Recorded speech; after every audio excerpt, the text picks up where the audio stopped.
Hello again, ladies and gentlemen. Welcome back to the afternoon session. And we will begin this session with a panel discussion on the topic of trade and investment linkage, CLMVT, and beyond.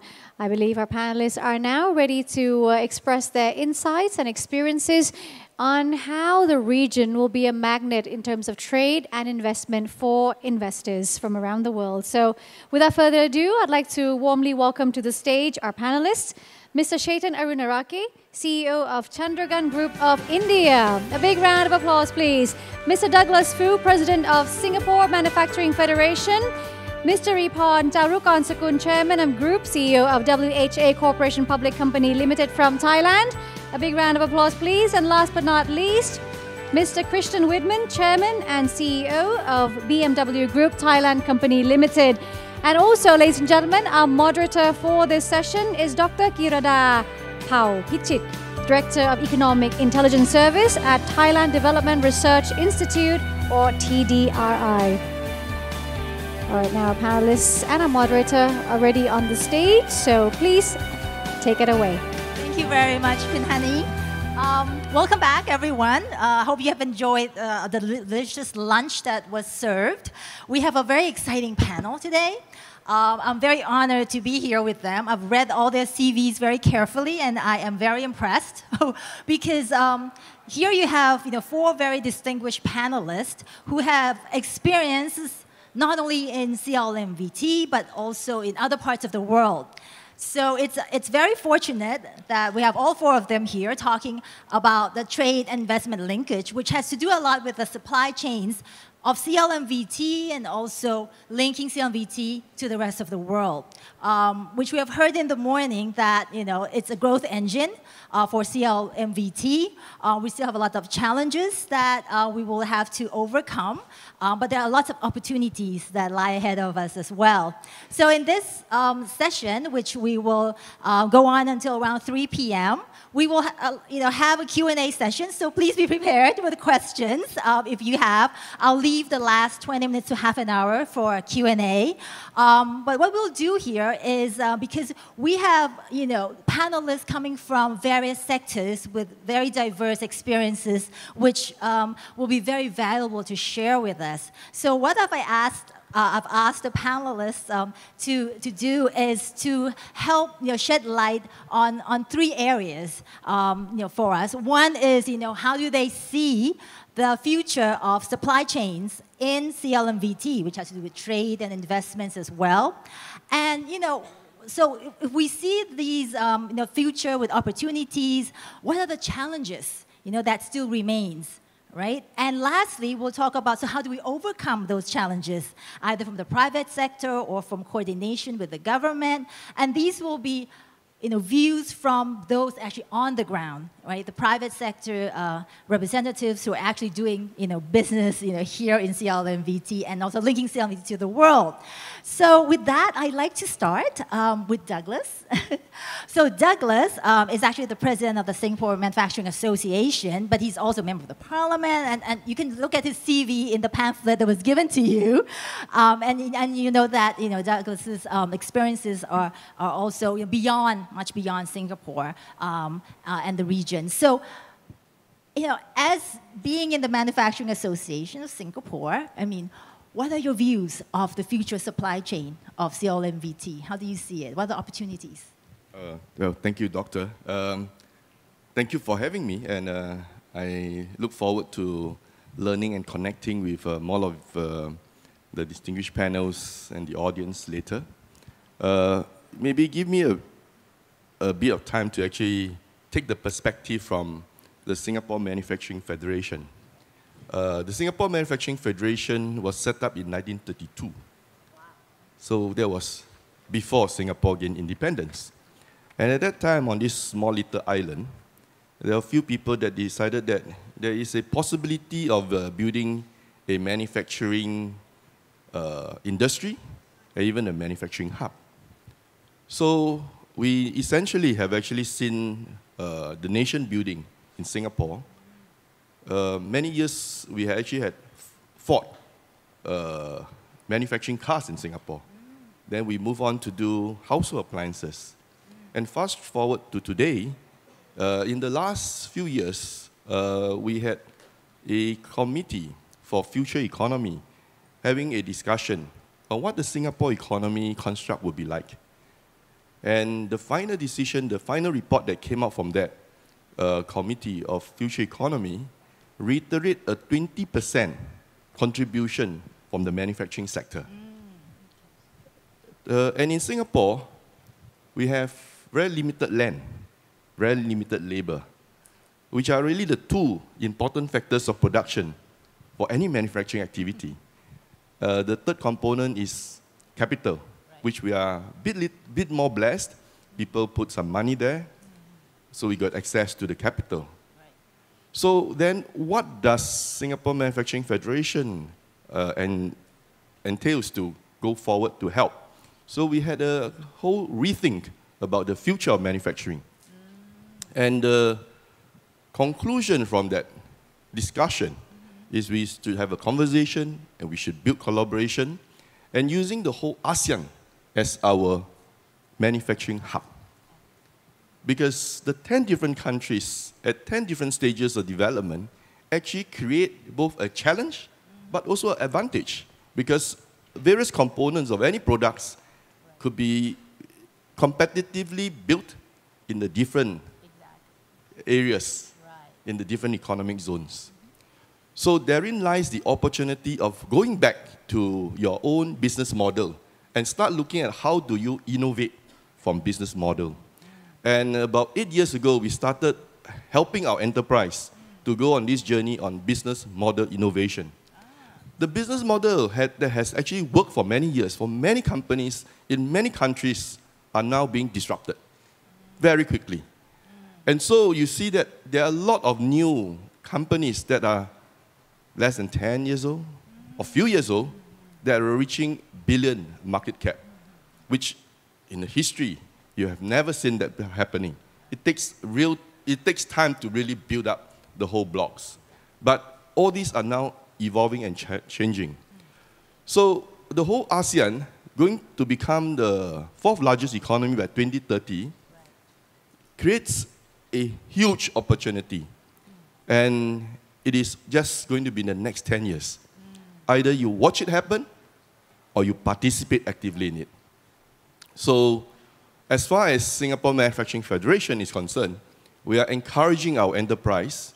So, for example, in Thailand, we built very close relation with Federation of Thai Industries. We are going to have some joint mission to do some joint work on helping our companies go to other countries together, helping our SMEs connect with each other. Because at the end of the day, as what the Prime Minister has mentioned today, is the SMEs and the micro SMEs that needs help. And it is only that much bandwidth that any government machinery could do, but the trade association chambers like Singapore Manufacturing Federation, Federation of Thai Industries, Vietnam Chamber of Commerce have to play the active role of helping and actually create the platform. And beyond just creating the awareness, we are actually helping our companies to go on the implementation path. So this whole journey on the Industrial 4.0 is about how do we assess using digital technology to enable the various production facility to use data so that we can produce much more effectively and prevent more wastage. Because at the end of the day, the whole Industrial 4.0 requires all. It doesn't. A lot of times people think that I need to invest in huge machinery, I got to change. But actually, sometimes it just requires you to collect data from your factory and actually connecting to the demand side so that you could actually utilize that optimally. So one of the projects that we are doing is manufacturing as a service, because a lot of production facilities in CLMVT or even beyond are not at its optimal. You usually build bigger capacity than you require. But imagine if those excess capacity could be utilized by others, whether it's a startup or whether it's other enterprises that require those components. It is win-win for both. at the end of the day. And it's actually win-win for all mankind because we're not wasting resources. Because at the end of the day, all these require energy to run, all these require people to start building. And that leads to the next stage where we need to build up the whole talent pool and make sure that beyond just the enterprise being innovative in building their business model, the people, the workforce have got to continue on their lifelong learning and continue to build those capabilities that is required from the enterprise. So very often, enterprise have not been in the thick of training, unlike in the Europe, where you have a lot of vocational, they have the traineeship program.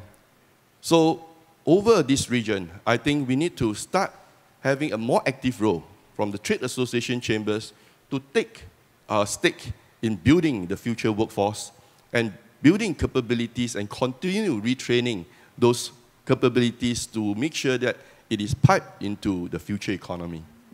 Thank you. Thank you so much, Douglas, for sharing that, that view of that, the importance of having a new business model innovation, developing a talent pool, because the world is changing so quickly with technological disruptions, with new trade rules and trade war that's still happening. So there's a lot that companies, especially SMEs, would have to adjust and develop under the supply chains here. But Douglas, just to ask you, in your view, as a Singapore Manufacturing Association, what businesses or what sectors or what industries do you see as being the up-and-coming industries for the supply chain production in CLMVT? Are there any that you see? Well, for a start, anything that do with lifestyle and the needs of the 600 over million, which is half of China, consumer market has got a good potential because it's got a very young middle class that is upcoming. So any of those areas, and they will come in a lot of shapes and sizes because of the new collaborative model. So if some years back people say that, we are going to start a transportation business, but we will not have a car. We will not buy cars because there are many cars around. So what we do is we have a platform where people demand a ride on the car, and people who are driving cars have got a certain amount of free time. They can just bring the person from point A to point B. And that has created many of these platform business that are really big and using data. And if some years back people tell you that we will start an accommodation business, but we are not going to own a room, we're not going to build a building, how do you do that? It's impossible. But today, all those are all possible. So today, the digital has actually created much close, knitted economy all over the world.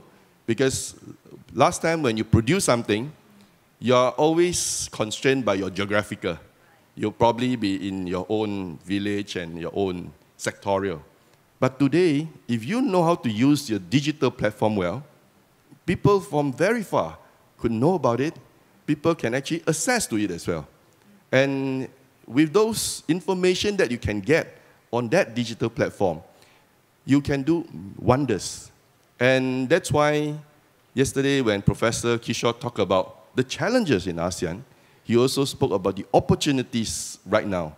Because while that opportunity of challenge is happening, as long as ASEAN remain united, centrality, and using the digital to our advantage, the sky's the limit. Thank you. Digital technology, e-commerce opens a whole new world of markets to all of us. So that's a very, very promising and new opportunity that came. I was hoping, Douglas, that you would say one of the up-and-coming supply chain industries is the automotive industry. But here we have Christian, who's the president and CEO of BMW Thailand, who can tell us more about the supply chains of automotive industry, in our region, and also maybe link it to the world, because I know you have experience in Europe as well, so you might be able to share some of that experience with us as well. So, I'd like to hear your views as well, Christian, on how do you see the future of supply chains, especially in the car industry here, given that electric vehicles are coming, and would that really disrupt the supply chain of auto parts and automobile production in this region? Yeah, thank you very much, Dr. Kirida, and let me just express again that it's an honor to be here today together with the panelists to share some of our thoughts of the fast-changing pace of change in our industries here within the region. And especially I really like your introduction because normally I'm being asked to come here on stage to represent the old industry, the traditional industry. And I kind of find that always to be a little bit short-sighted because sincerely believe that I am in the most exciting industrial sector that you can be in at the moment, because it's not just one sector. It's not the production sector anymore. Our industry has moved completely cross-sectoral in the last couple of years, more so than it has ever been before. We are now, of course, still a traditional production company, but we have moved over into logistics, power, digital and service industries, which are significantly impacting the development of the automotive industry and where it is going towards. Our industry, many of you have read about it, so I wouldn't want to bore you necessarily, but it is transforming fundamentally, and that transformation is basically happening under the two subheadings, one being decarbonization, and the second one probably is digitalization / services that come with the digitalization. So when we look at the topic of decarbonization, here we are, of course, seeing that in the last 30 years, the automotive industry all through the world has really been working on reducing emissions in our traditional combustion engine technology. And also going into hybrid technologies, but still remaining within combustion engine as the fundamental power source. And now we are seeing this technology, of course, moving into much more modern forms of hybrid technology, which is the plug-in hybrid, real engine performance coming out of electricity, and then going towards BEV, fully electric vehicles into the future as well. And here, of course, we are now, as a traditional player in this field, trying to cover all three fields of technological development. So the old combustion engine, then the transitionary technology, which is plug-in hybrid, towards full electrification. And this has a lot of challenges, but I think opportunities for a lot of suppliers, actually, that are in this field servicing towards the automotive sector as well. Then on the other side, we have digitalization. And with digitalization here, really, it is the connected life in or with the car. Nowadays, your car sends signals to our service centers. We know where the car is in its service life. We can interact with the passenger, mainly also on air, basically, in terms of fixing issues that might be abound. And going towards the future, it will really fundamentally change the way that we are producing cars, that we're distributing the cars, selling them, and then servicing the cars to the customer. And the customer will find a different lifestyle and is expecting a different lifestyle in the car. So a lot of change across various sectors, as I mentioned, and in terms of maybe just to make it practical for BMW. BMW in 2013, we started with our first fully electric car, which is the BMW i3. It was the first one really in this field, opening this avenue of technology. And by the end of next year, by the end of 2021 more particularly, we will have 5 fully electric vehicles on the streets. But already now we are having many of our models being powered also by plug-in hybrid technologies. And by 2021, the BMW Group will have 25 electrified vehicles in our portfolio. That is a tremendous shift happening there. In terms of digitalization, for example, now I can speak Thai with my car. My car will answer back in Thai, but okay, that is quite standard happening in the ecosystem inside the car. But the car now also, you can start to deal with your car through your app, through your mobile system. You can see what the statuses are of your cars, etc. And this is just the start, the early start of digitalization into the future. I think the vision is really that depending whether it is sunshine or rain, towards the end of today's session, you should be able to call either a convertible or a sedan vehicle to you, pick you up here autonomously and drive you home. So this will probably be the future that we are driving to. Now, the relevance for our region, CLMVT, with 240 million inhabitants, or the greater ASEAN with 650, is tremendous. With regards to pollution, environment, congestion in the cities, of course, but many of our countries also have a strong automotive industry sitting here, so it is very relevant where this is moving. In terms of trade patterns and opportunities, I'd say let's just turn over the challenges and look at them from opportunities side of view. Douglas already mentioned that one of the key trends of change is that none of this can happen anymore alone. It is cross-sectoral. We need to partner up with many other companies. As BMW, for example, now we are also partnering up with core key competitors in the areas of services. We've announced various joint ventures.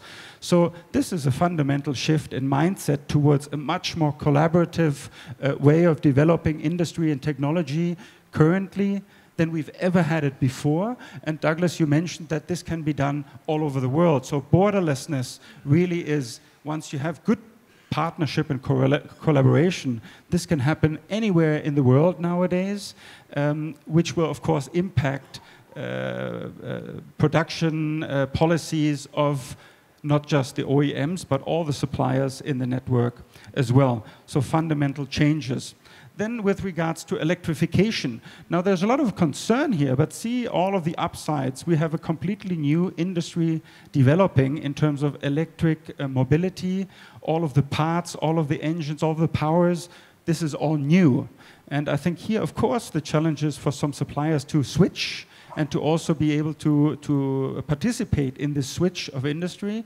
But you know, it's going to be very heavy for everyone to do everything. So there is room for new players to enter, to support the supply chain in a variety of different areas within this whole area of electrification, let alone infrastructure. When we look in all of our countries at infrastructure, readiness for electrification and autonomous is really very much still in the beginning stages, both from legislation but also investment point of view.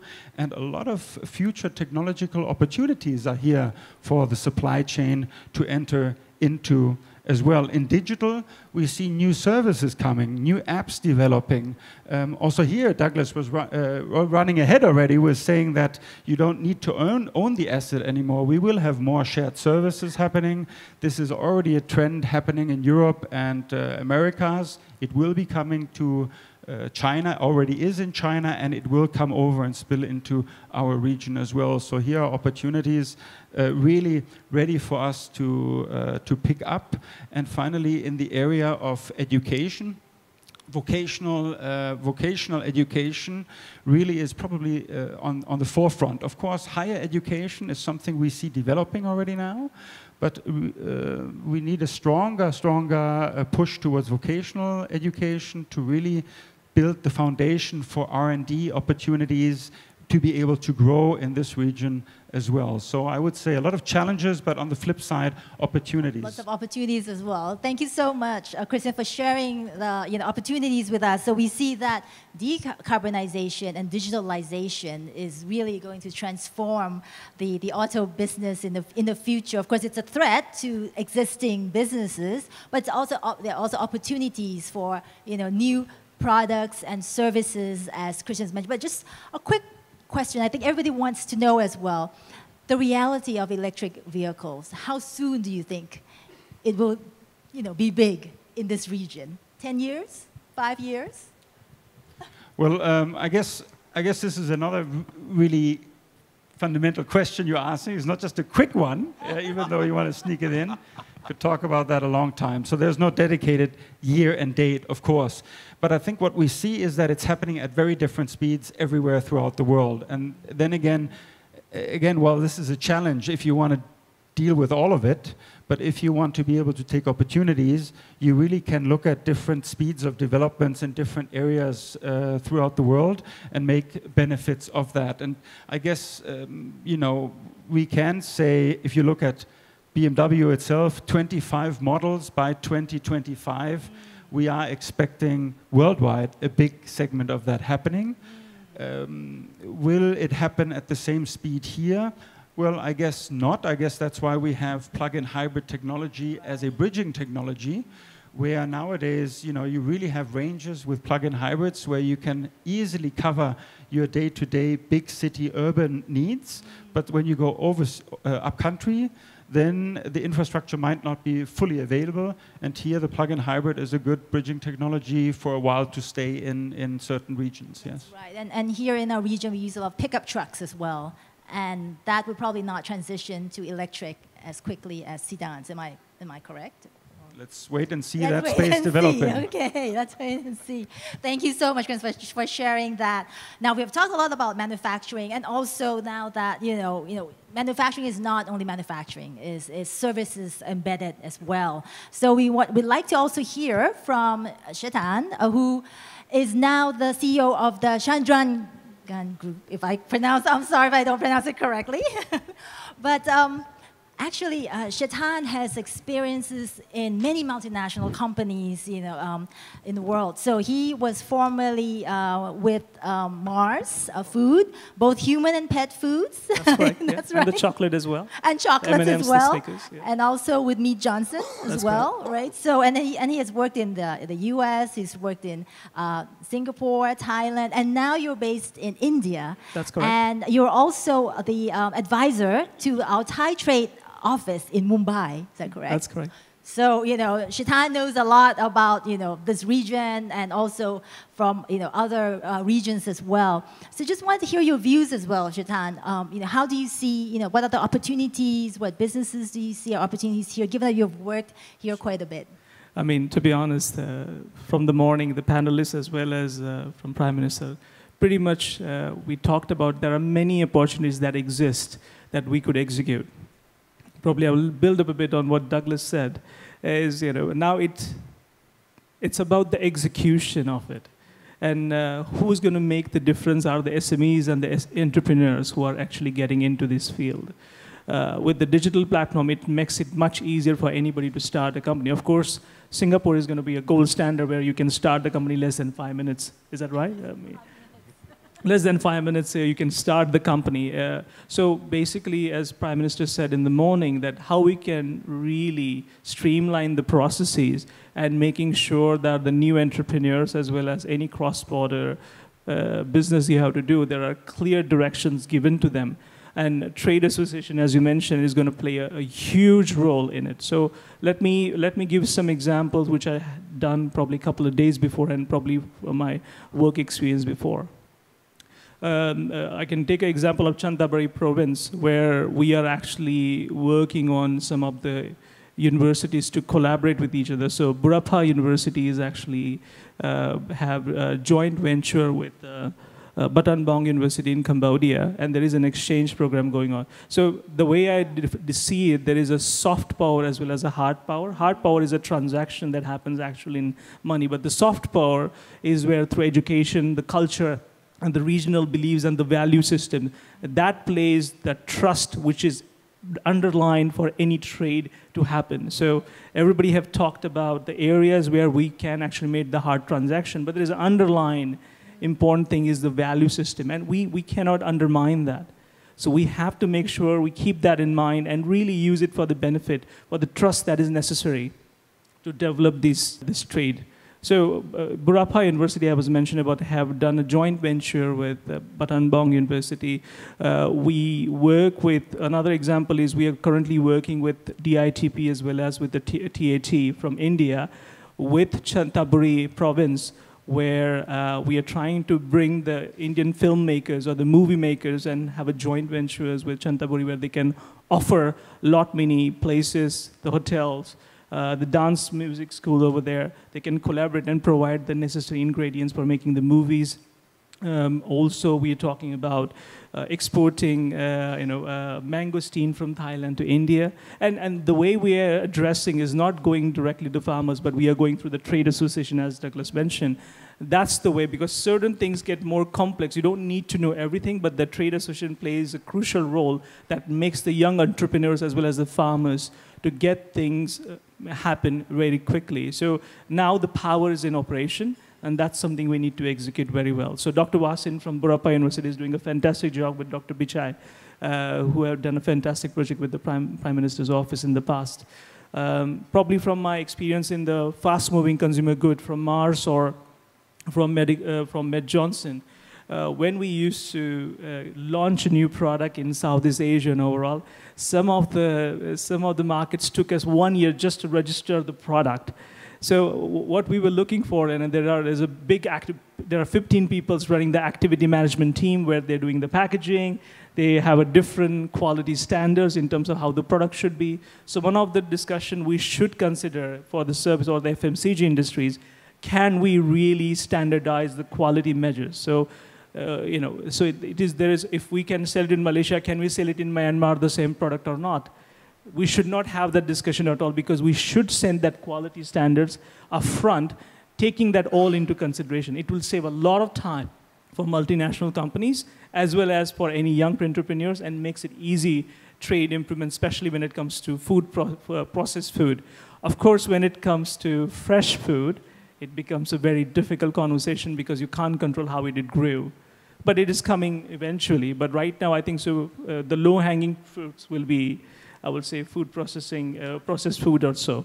There are a few I would like to point out in terms of shorter term. We talked about US-China trade war and how it's going to benefit. So if you can go online and just see the list, there are 354 products, and you can see the tariffs which is given by China as well as the US, starting from 25 to 5%. And you can quickly point out what are your strengths are and what you can make. I mean, JP Morgan mentioned in the morning what are the real are. So these are the dots which are in the air. Just think about very pragmatically what you can do with what you have versus reinventing the wheel and really deliver what is necessary in the market. So we need to spend a lot of time on planning and really focus on execution. So we have been talked many ideas, not only on this panel, but before as well. But now it's time to really take 2 or 3 really big value-added projects and execute them and show them it works. And that's where the value lies. Because trade improvement is, the underlying assumption is, you need to deliver a value which others can't. So once we really understand where we are delivering the value, now it could be any segments, it could be agriculture, infrastructure, which could be national highway buildings or real estate joint ventures, medical, pharma, where we can specifically talk about the traditional medicines, where Southeast Asia is very prevalent. So if we bring that traditional medicines together, we can do wonders, specifically in the European markets or the US market will go crazy on those. They will go bonkers on it. Because that's something, Ayurveda is something, it comes from here. So if we really work and play on our strengths, the trade is just the byproduct. It will improve, but we really need to understand what the global market looks like, where we are. We need to really understand the sociology, the cultural values, the regulation, the political views, and then really focus on the niche market. We know for sure in the shorter term, we're going to focus on this for 1 to 3 years. And the 5 years down the line, we're potentially going to go for a technology platform, which could be having all medical records on one database, where any hospital you go, potentially you can access any person's, or any patient's record. For example, somebody from China is traveling to Thailand, went and fall down and had hurt his head or something. If the data is connected, they actually have all the data can access in that hospital. So it is the sky is the limit, but you really need to step down for a second and say, what I can add value? What is the value I'm giving to it? And they will buy it. So it's just a matter of really focusing and gives yourself a time and execute that. Of course, DITP, Ministry of Commerce, is doing a fantastic job, and I've never seen it's happening in India. I mean, I worked 25 years outside, but I think this is fantastic. I mean, they're creating the value by giving this information, accessing this information to the new entrepreneurs like yourself sitting in this room, and they can really dream that they can make their business not only domestically, but go internationally. Yeah. Thank you for that very, practical advice. That we focus on our strength and we see where the demand is. For example, given this trade war, there will be trade diversification, meaning that there will be goods that the U.S. might want to buy from CLMVT more because it's expensive now to buy from China, and same thing with China. They might want to buy certain goods more from CLMVT because it's expensive to buy from the U.S. right now. So there's opportunity there. So I think your suggestion of know your strength and seek out the opportunities is very spot on. So thank you for sharing that view. And we'll come back in round 2 to see more. I know you've highlighted some of the challenges, but we'll come back to what other challenges do you see in order to achieve these opportunities that you have laid out. Now. We have saved the best for last for this round, which is Ms. Rajipan. But I'd like to hear your views as well on how do you see the opportunities for the supply chain. Now you see more investments coming in and so on and so forth. Please. Thank you, Kirida. Right? Thank you so my friends here. We guys are very familiar together, right? Since for the WCA group, we not manufacturer, right? We don't have car, we have the service, something like this. But we do the business, it's like about the upstream. That's one that's logistic. Industrial estate, that means we are the one that saw or see about a lot of opportunity or the world will change or not. I talked in the public around maybe 8 years ago. The world will change, shift from the western to eastern. Because I saw a lot of fund flow from western to eastern. And also because of our clients, it's all the big corporates around the world. So I'm the first one who list with them and talk with them first. What about their think? What about their investment? Even though what about their strength, their strategy, right? So I follow this a long time ago, right? Something like this, and then just I think a lot about our country, or even CLMV3. The world is changing. Not the same as before, right? We're not advanced like Singapore. We're not big population like in India, right? But if we only alone, Thailand alone, Vietnam alone, or even though for the Cambodia alone, how can we get the benefit from the world changing? Now, this morning, the Prime Minister talked about the digital, right? Now we talk about digital economy. We talk a lot about the technology. The least disruptive technology. How can we survive this one? How we can get the most benefit for this change? CLMV3 is like about the center of Asia. You can see the locations, right? Above us, it was a big one, China, right? And the right one, the one is India. Below us, Indonesia. On these 3 countries, their population, I think, has 70% of the world, right? That means they have a lot of big consume, right? But if we go together, wow, a lot of huge opportunity here, right? Can we have some slide? Okay, this one, okay. Here you can see it. If we just look for the CLMV3 compared with Asia and the world, for this year, 2018, our GDP got 8.2%, higher than Asia, even though higher than the world, right? And if you look at the right-hand side, it's about trade. Something export, we have 70%, right? 70% or 9.5% in the year 2018, or import something like this, right? And look at this one. Okay. Now, the world, also you know that the world changed from advanced economics to emerging market, right? And also to the developing country like us all together. Even so, the GDP growth of the CLMV3 outperform the world. It's very interesting. And now, as you know that we are the global challenge. We talk a lot about trade war. We talk about the disruptive technology. We talk about the global climate change, even though the aging populations. I really like your Douglas said, because Singapore is like very small compared to the size of the country and the population. But he can make the ASEAN the Singapore, right? Ministering for their Singapore. This thing. And I talk a lot I study a lot about Singapore because I quite amazing that how can you do, how can Singapore do like this? How can our country can do like Singapore something like this? We talk about the trade tension. I think that's for the CLMVT, especially Vietnam and Thai, get the benefits from the trade tension for the trade war. These 2 years, I saw a lot of fund for investment from China, especially for Chinese or non-Chinese that invest in China. For the moving from China, not for the trade war only, trade war like catalyst for them to move out. Because of China, GDP loss, they have a big coverage a lot, right? And they expand all around the world in these 10 years. And I just talk a lot of our Chinese partnership, right? Since as you know, we also have the partner with JD.com and collaboration with the Alibaba something. So we talk a lot. And they said their first destination to invest outside China is CLMVT.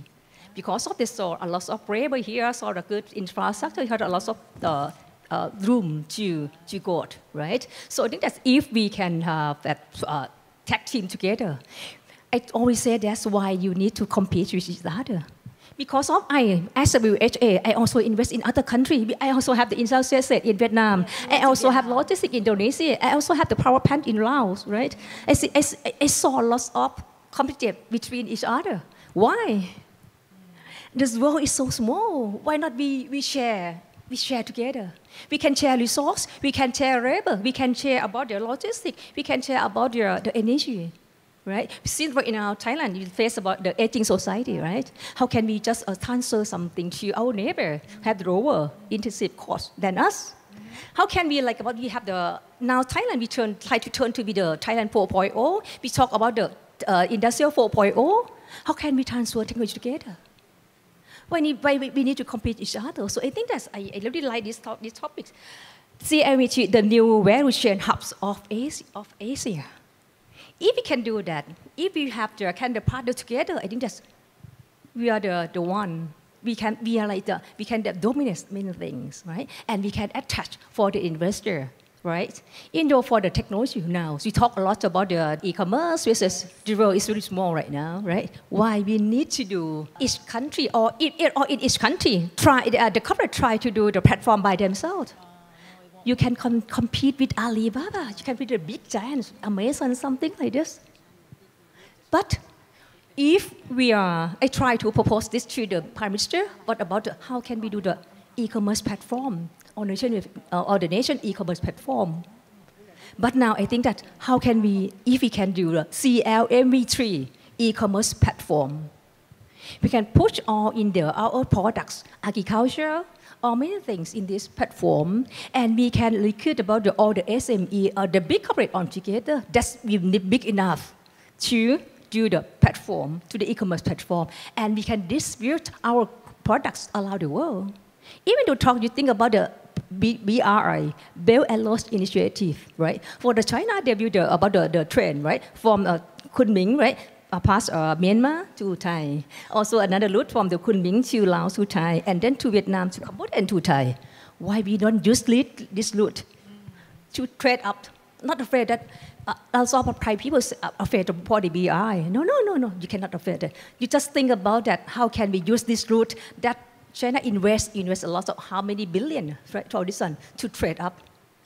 They connect with 67 countries around the world. We have a lot of good here, a lot of culture, a lot of product here. We are like the worlds of the production area, production base. You can see for the Vietnam, because we got a lot, right, for the investment about the FDI. They attract a lot, or even though in Thailand. So I think we need to share each other, sharing economy. And we are the parts of the world. It's not like about the emerging or the developing country anymore. We need to go together. And also, I think it's quite good for us to have to take this advantage time. Right, I totally agree. Thank you so much for that. That we are actually a region that complements each other very well, and that's actually our strength, one of our strengths, and it gives us opportunities as well.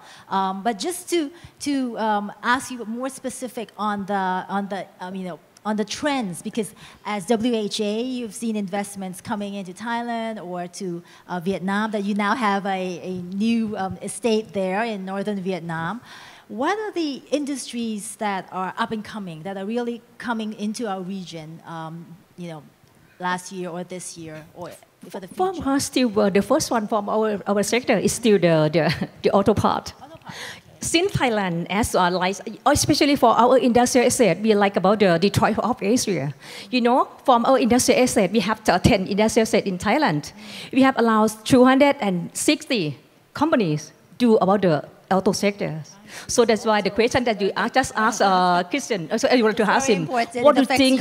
Yeah, what do you think about EV car can replace the engine car? How many years? In 5 or 10 years, something. That's why our country they try to transform the business to the aerospace hubs that we have the EEC area. Since we know what about the hop happen, but we need to create the plan for other adopting for the new technology or something. Right, because we hear a lot that China is undertaking its China 2025 program where they will be producing high technology products and services, actually 10 of them, that will be exportable to the world market within the year 2025. So, with the relocation of some of the Chinese companies to our region, I was wondering if any of the high-tech companies are there, but I hear from you that they're still mostly automotive and some aerospace. So logistics. I just forget about the logistics. Right. The big move from China. I see logistics. And right now, China not only just think about the conventional or something for industry or something. Now we also discuss with them about how can do the science park in Thailand. How can do about high technology industrial asset in Thailand together. They also will invest there here with their technology company to invest here together with us. Since that's the pattern of the China, they go from the Shenzhen, that's one for the science park, something like this. And now they have maybe 100 science park in their country. And in the science park, they also have the big giant techs. And also they have incubator. The most important is incubator because they incubate the SME, they incubate the startup. That's why China is the most, have the number of the startup in the world right now. Yeah, all they do together nearly 40 years ago. Really amazing. So that's why we don't have one in Thailand. Well, then we have together in the CLMVT. We can share resources together, right? And we did the first one to do this one here. Very good. Thank you so much for your views. We actually have a surprise panelist, the 5th panelist. Do you want to?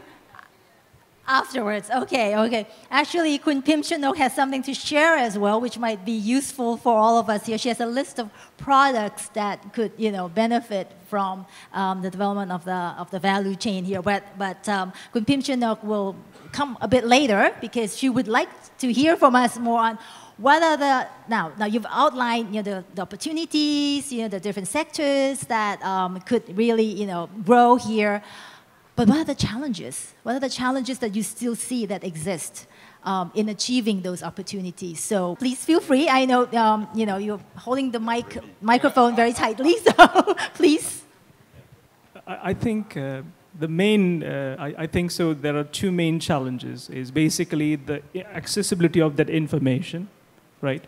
The process streamlining, which is part of it, and the part is. How easy we can make this accessible to the entrepreneurs or the companies. Because at the end of the day, as I said, Singapore is always a gold standard in terms of if you want to invest, it's a straightforward process. You fill it online, you get an approval, and you start the company next day. You don't need to pay probably the first 3 years for the taxes. There is a tax break. Is that right? Out at a certain point, yeah. So I mean, these are certain things that comes in picture, but they are playing they are at the background, but they're playing a big role in terms of getting any things done.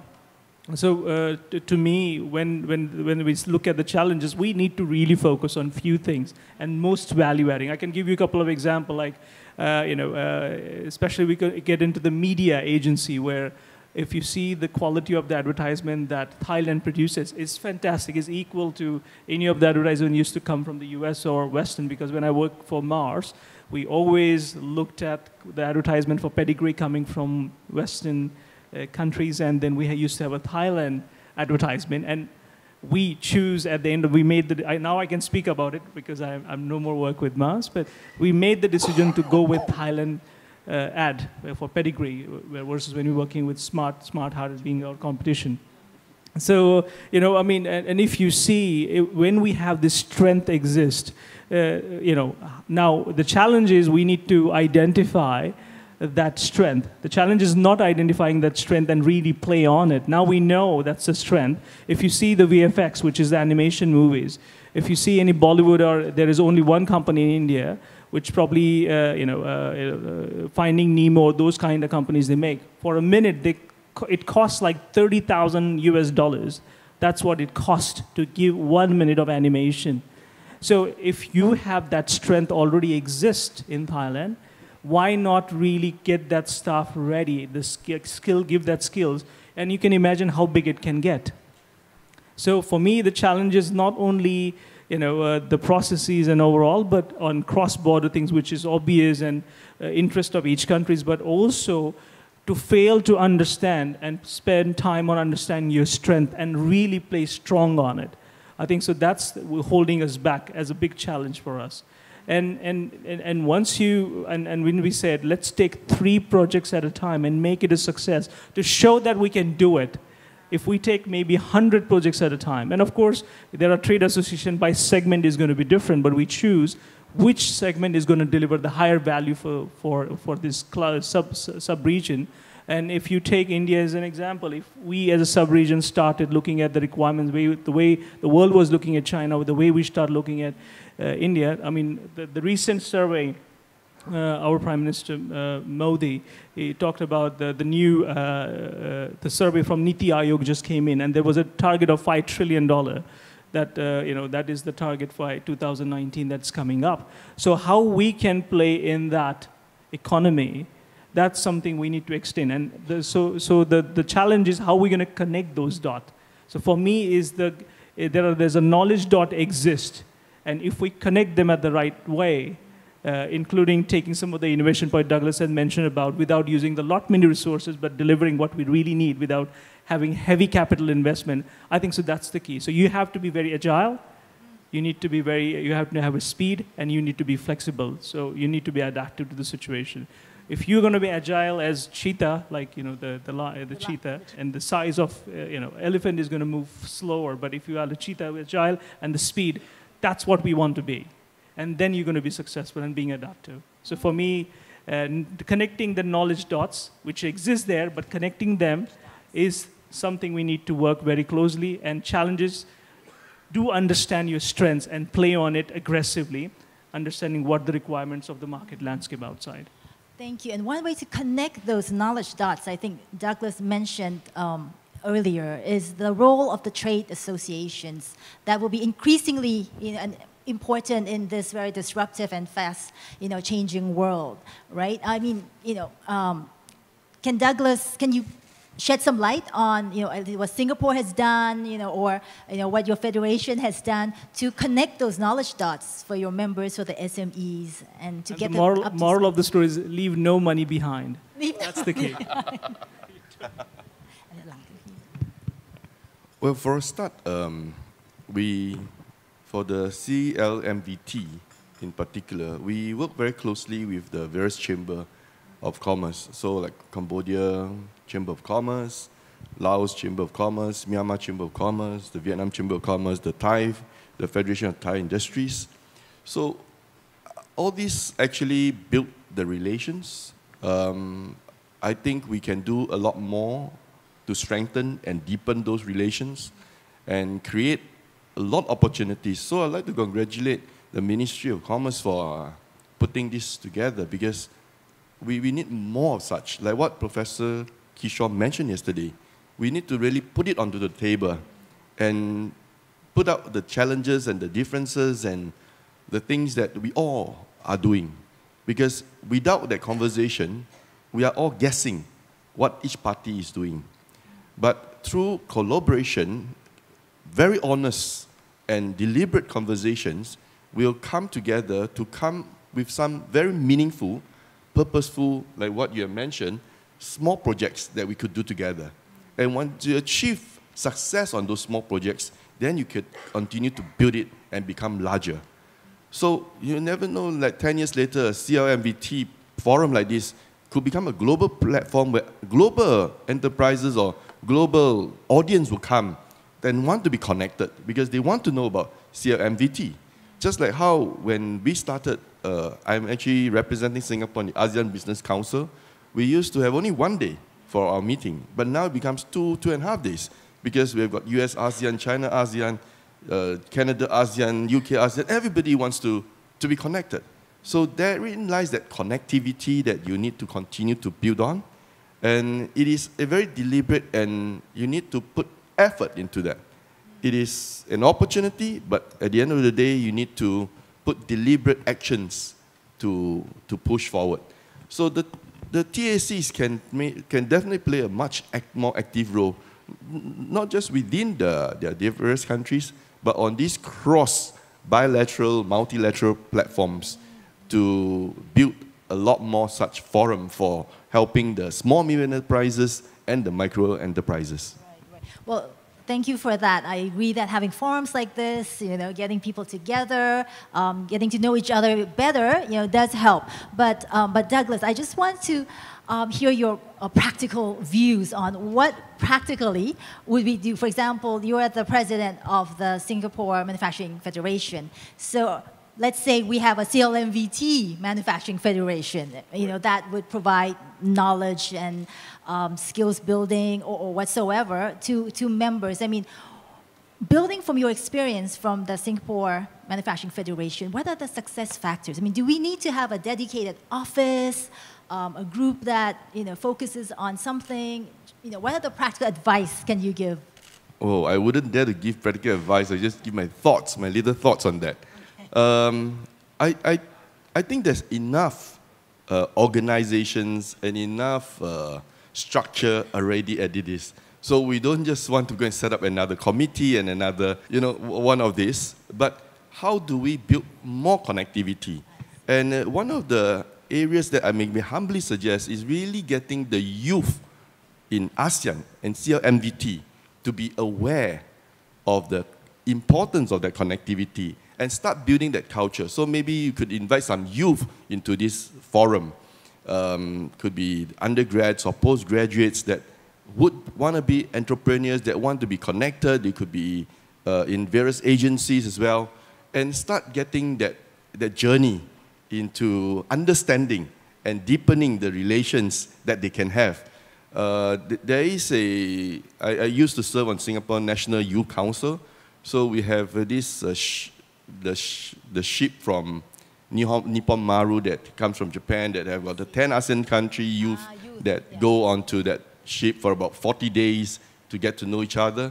I think we need more of this to get the youth to be connected and to have that narrative of the CLMVT and the whole ASEAN context. Right, I see. And I know Douglas is also an Eisenhower Fellow, and he's been on this extended trips with Eisenhower Fellow from around the world. So he understands this importance of connecting people from different countries, different backgrounds really well. Chetan. Let me build on this, Douglas. I mean, what you said is the connectivity. I think so. That's why the collaboration of educational institutes are such an important thing. Because somebody from Cambodia and Laos come and study in Thailand, there are going to be that natural ties. If he wants to start a business, it is going to pay you in 10 years for sure, but it is going to pay you big time. It's an ongoing soft power that we have to cash in.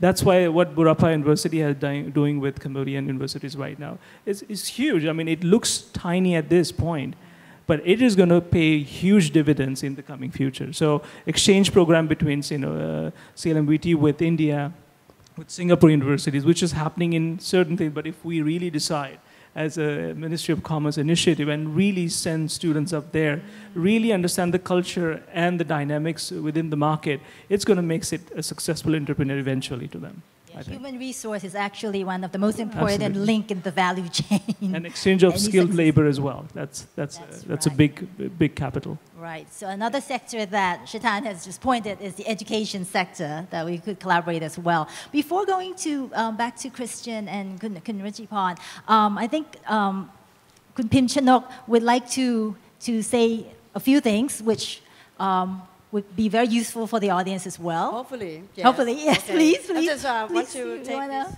opportunity to pick up from what Mr. Chetan and Douglas has suggested, that we should have something collaborated, and we can start from small. So I want to show you the actual and concrete results that have come out of a CLMVT forum meeting 2 years ago. We have, these are 2 products, Mr. Chetan, that has,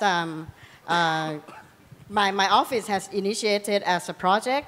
It's a mango juice and massage oil. These 2 products are developed together between Thailand and Cambodia, and with Myanmar and Thailand. Let's go back to the mango juice. The mango juice is called Linjan mango juice, and it uses mango from Cambodia. But Thailand has added value by helping to design the packaging, the branding, and we tested the market. But they don't have this slide, but I can read for you.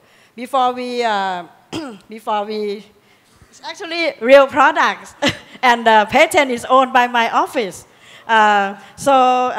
We did market research for the Chinese consumer who buy lots of fruit drinks from ASEAN, and 74% of the Chinese consumers said they like the certain taste of mango juice, 74, but 55% also like to have nice packaging.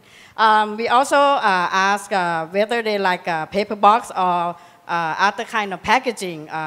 They prefer paper box, but I think when we were tested this product, it cost too much. Yeah? The Tetra Pak is not as cheap as one may think, so we opted to have a glass bottle instead. And other decision that affects consumer in China to buy mango juice is that they're not very price sensitive. 12% said that they like to buy cheap products only, but 44% said they would buy it if the taste is right.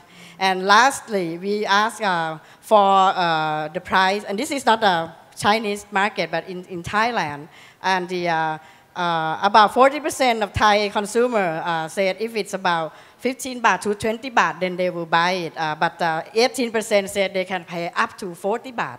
So we did all this tested the product. Our consultant was the professor from the University of Thai Chamber of Commerce, and we were planning to distribute it today, but it was not made in enough quantity.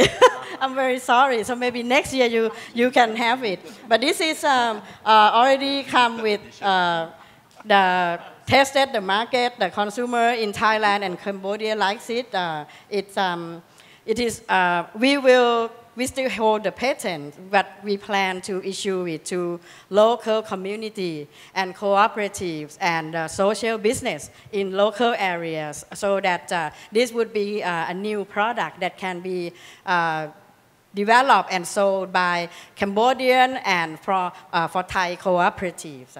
Another product that we have undertaken is, this one is didn't pass the packaging design. I didn't like it much, but the product itself was good. This is a massaging oil made from Tanaka in Myanmar.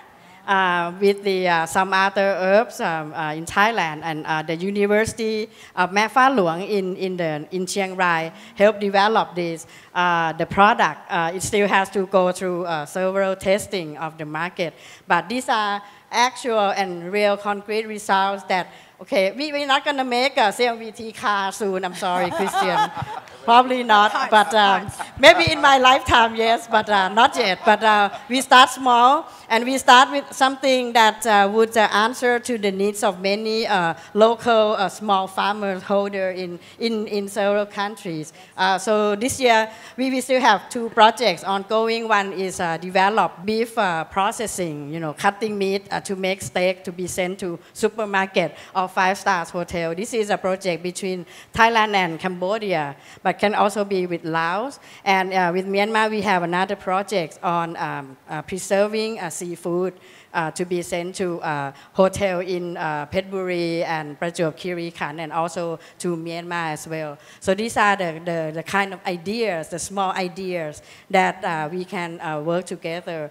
For this year, I hope to find some products that can be undertaken in 3 countries, maybe not only 2 countries. But just thank you for your time, and we hope that this would give the panelists the encouragement that yes, we can do something. Yes, you know, maybe it's not big, but it is concrete.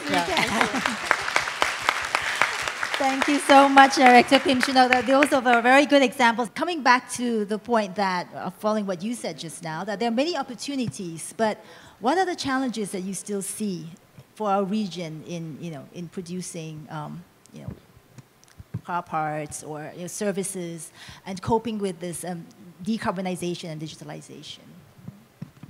Maybe just tagging along with what some of the colleagues have mentioned in terms of focus. I think one of the big topics that we are facing with is that every country wants to do everything. Everything in the S-curve, everything needs to be there and everything needs to be far ahead in a short period of time. And I would also want to question whether that is actually possible for all and everyone to achieve. So a certain higher degree of focusing would, I think, be maybe helpful at that point in time to allow for more actual investments than to go into the more focused areas as well.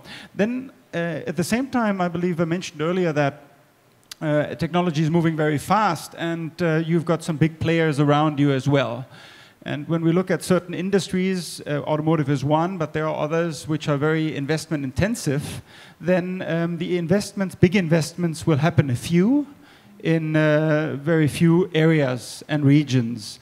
But I think then there is an opportunity that especially niche models, niche technologies that are required will have peaks in requirements. So if you can focus on flexibility as well with the certain parts of industry, I think this is important. And this brings me to the parts industry in CMLVT in particular. So I think here we've seen really a big jump ahead in terms of professionalism within the automotive parts industry. In our case of BMW, we've established international purchasing offices, yes, based here in Thailand, but sourcing all over the region, not for our production facilities in the region, but actually for our main production facilities overseas. And that again, for me, reiterates the point that when we think about policy development, it must not always be in the end product facilitation and facilities here, but to promote SME of all size, actually to establish themselves in a very solid environment. And now that probably would bring one of my third, fourth point is that solid environment means regulatory volatility, stable regulatory environment, so no volatility or less volatility, I guess, in terms of our environment that we're in. Fast, administrative, eased processes in establishing, mainly just to be able to react fastly to big tankers moving left, right, and center in our region or even in different regions. Maybe last point in terms of automotive industry and fast-moving technologies nowadays is very difficult to establish exactly where technological advancement is going. For example, in automotive transitioning towards electrification. And therefore, being more confident that there is no need to be too prescriptive exactly in requirements in 5 years, 7 years ahead, but being less prescriptive, but being confident that the openness and the ease of actually establishing investment bases here will drive investors to set up their schemes here and really mobilize foreign investment to follow, but also to promote local development of SMEs in the region, CMLVT as well. Right. So flexibility is very important in this fast-moving environment as well for both large companies and SMEs as well, as you mentioned. And of course, having a stable regulatory environment does help a lot. So we can come back to that in the last round where we can hear your views on, how would you think the challenges could be overcome. But first, I'd like to move on to Kun Jaripan on. So what do you see as the challenges in having a successful value chain? For the challenges of your trade and investment linkage between CLMVT and beyond, we talk a lot about the seamless connectivities. We talk also about the pan, as you said, that we have too many pans, right? And we don't have time to talk about the beautiful word anymore. Seamless connectivity, blah, blah, blah, blah, even with the pan. We have too many pans right now. Before I prepare for the information to study, to speak here, wow, I got a lot of information. How many that we have? How many pans? I guess we don't have enough time right now. The one thing, the challenge is implement it, do it, and done it. Otherwise, you just talk. No action anymore. I think this should be, the country, we need to set the team, as called the dream team or just like adventure team, to make it reality. Not just like about the pan. And I think that it should be the very important part for the private sector and government sector need be to the collaboration together, not only for the government. Because from my point of view, support that the government has a lot of meetings, you have a lot of meetings with Mr. something, blah, blah, blah, blah. But I'm not sure that how can the corporate like us know what you talk about, what you think about, what you say about. Sometimes we need to communicate about this part and just the challenge is make it happen, not just talk anymore. Don't have time to talk anymore. Thank you. So the key challenge is implementation, is to take action at the moment. That's very practical, and I think Chetan, you share that view as well. We were discussing during lunch, and I think from the private sector point of view is they want to get things going, right? They want to get things going, and if the government can help, that will be wonderful. Keep the regulatory environment stable, that's wonderful, and they can take charge of their business going forward. I will open up for questions, and if there are any questions, because I think we have 25 minutes left before the central bank governor comes. So if you have any questions, please feel free. I think the system here is to just raise your hand or stand up, and a microphone will be delivered to you. So that's the plan. Any questions? Any questions that you would like to ask, or any comments that you would like to share? I know you didn't have a chance to to ask any questions earlier this morning. So if there aren't any questions now yet, I'll give you some more time to think, and then we'll go. Chetan, would you like to add something? Just one thing, probably, we spoke about many big projects, but when it comes to the smaller SMEs, that's where it makes a lot of difference in terms of your GDP, because there are many of them. I just wanted to share one example. When we went to Chanthaburi before I just came over here, that we talked about Chanthaburi is very famous for jewelry. So when we specifically talk about agility, being agile and faster and speed, the quick business I can think of is basically there are, what are the regions around, especially if I think about India, because being an Indian, I know that the ladies from India will love to buy jewelry. So a simple thing is how you're going to get the ladies from India to come to Chanthaburi and let them see the jewelry and buy it. Right? Because they are big on weddings in terms of jewelry. So that's the way I will suggest to think. Another, I can give you an example. When you read about different things, there is a lot much. India is big on infrastructure. The new government right now, which is their second term, they are focusing a lot on infrastructure. And if you see in the infrastructure, thousands of kilometers, there's a divider, and there are plants, or the decorative plants are there. So next thing you should be thinking that, of course, Thailand and other markets, CLMVT's markets are more agriculture-based. Can we develop the plant nursery and supply these in lakhs and thousands and millions? Because huge, every person from, if it's going to be poor or middle class or very rich, everybody going to have a plants at home. So why can't that can be a full-time business when you have, all you need is a soil, a plastic bag, assuming that government is allowing you, because in India it's not allowed the plastic anymore. But, it's just a seed. So it's there. You just put the plastic, the shade, and you can make the plants and actually export it to any markets in the world. And which is probably, I can give you as a businessman, there is a there is a more than 200% margin in the plant nursery. I can give you that because I'm doing that right now. Your group is doing that so now. I'm happy to share my margins. Nobody will do that here, but I'm happy to do that. But all I'm trying to say, being agile and being quick on your toes in terms of reading the markets and joining those dots and creating the business out of it, as Douglas said, without investing much money is going to be the key for success. Of course, the big organization who have a lot of capital, they will find the way through. But who are going to be struggling and need the most information? The new entrepreneurs and the young people who's trying to make their mark. Mm-hmm. Yeah. Coming from India, Chetan, you've mentioned some of the opportunities that CLMVT could have within the jewelry. Is one, right? I mean, movies is another. I mean, what others do you see? I mean, from India or vice versa, from here to India. I mean, especially the best part to think about is food, because everybody loves trying different food. And I think there is a lot much, I'm seeing that, DITP is trying hard very to get the Thai restaurant cuisines in India. And it's picking up pretty much. There is a similarity in terms of cooking, but it's a different flavor. So I think food comes first, which is the easier option without thinking too much.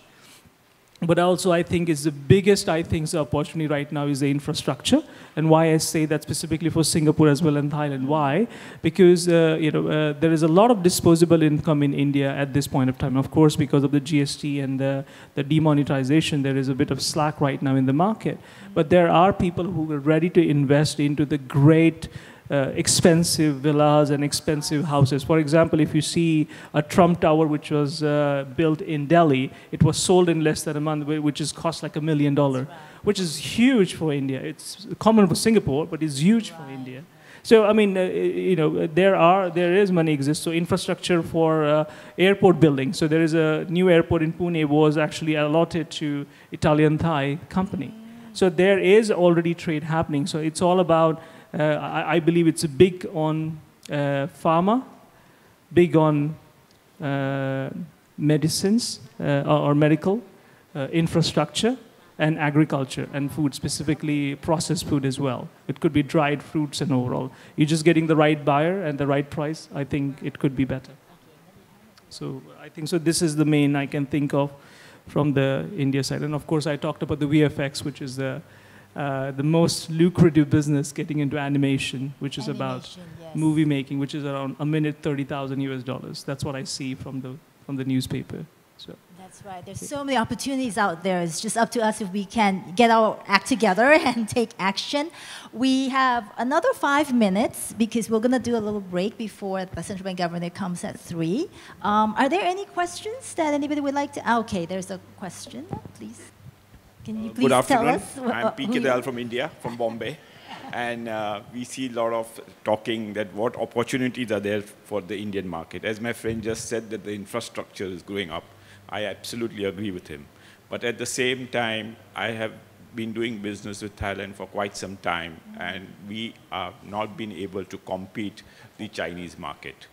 Even now, the government has introduced a lot of extra taxes, anti-dumping duty from Chinese products, but still we are lacking far behind where prices is concerned. And every time we look at importing anything from Thailand, the price is just not competitive.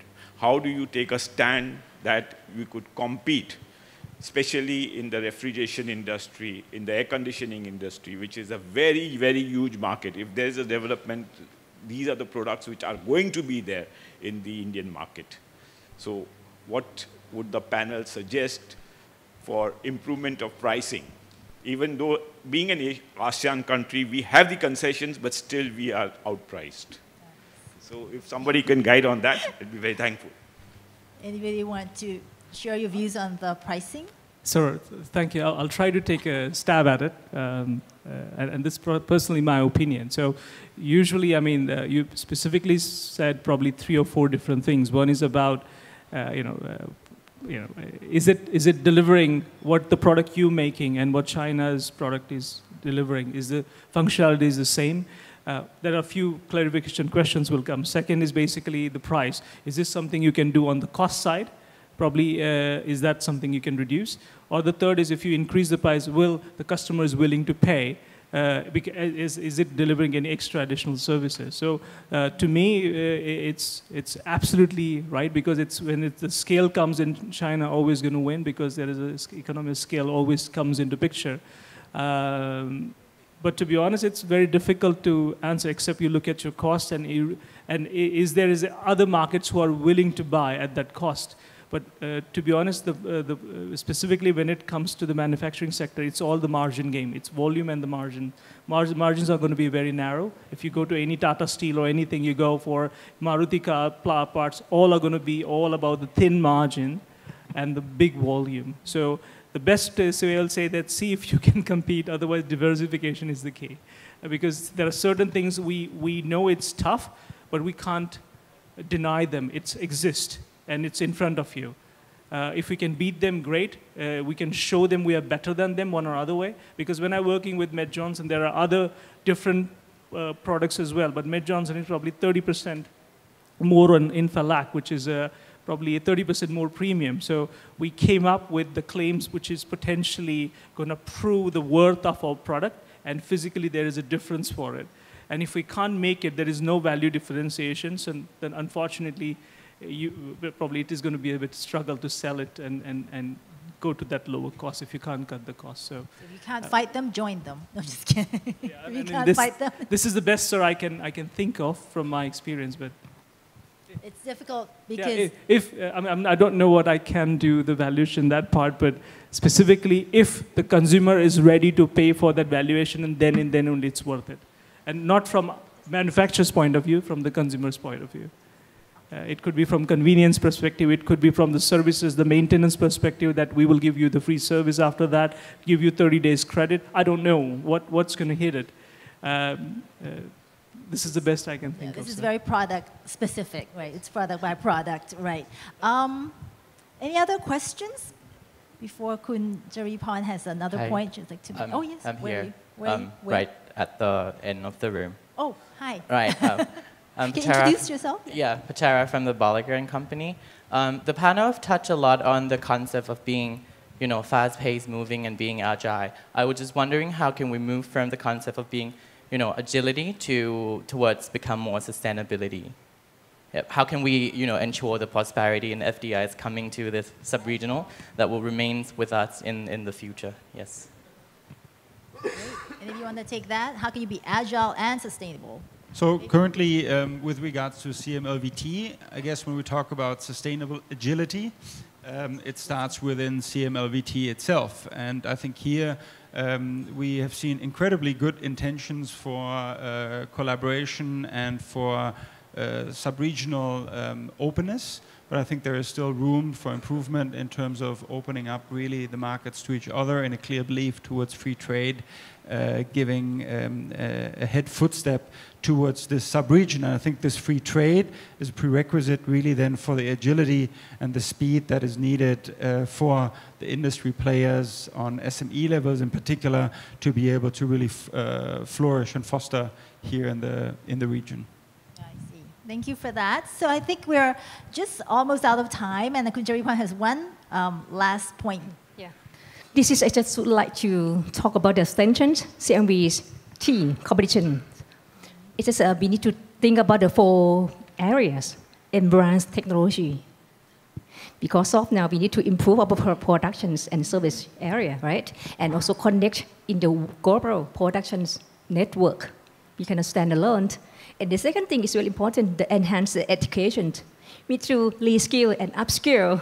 Because of now, we don't work with the manual anymore. We talk about the work with the robot, right? So we need to reskill and upskill. Otherwise, the problems of our workers.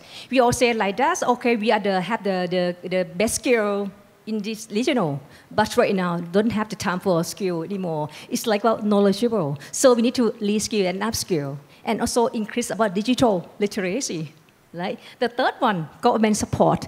We need a lot of government support, otherwise we cannot do anything, right? About especially for eliminate about the problems. Regulation something, when we invest in the country, and a lot of problems.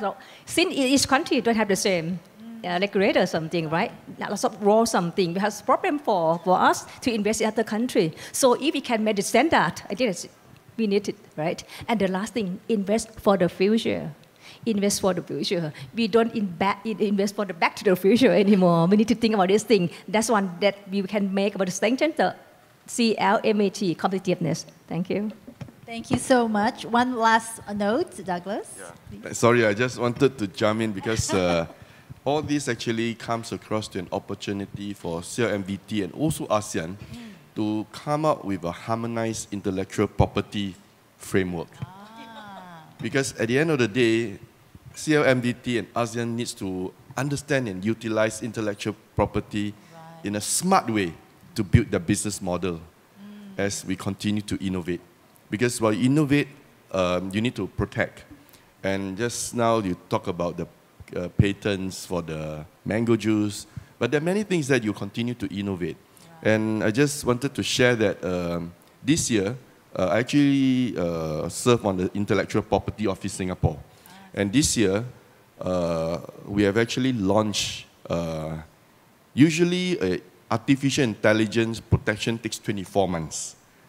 But artificial intelligence type of models actually evolve very quickly. So we have actually, from 24 months, been able to do it in 6 months. Wow. Because last time you need people to read through, but now you use artificial intelligence to do that. So it's an example or application of how we could use artificial intelligence to help us and how we could actually share and collaborate much more effectively together as a region to build this into a harmonized framework. Because for the longest time, Kun Arin just came in. We have been talking about the NTBs and NTMs and how do we build all this ASEAN single window. We are still on the journey, but I think for the intellectual property portion, we can move a lot faster and we can take this as a leadership on the global stage.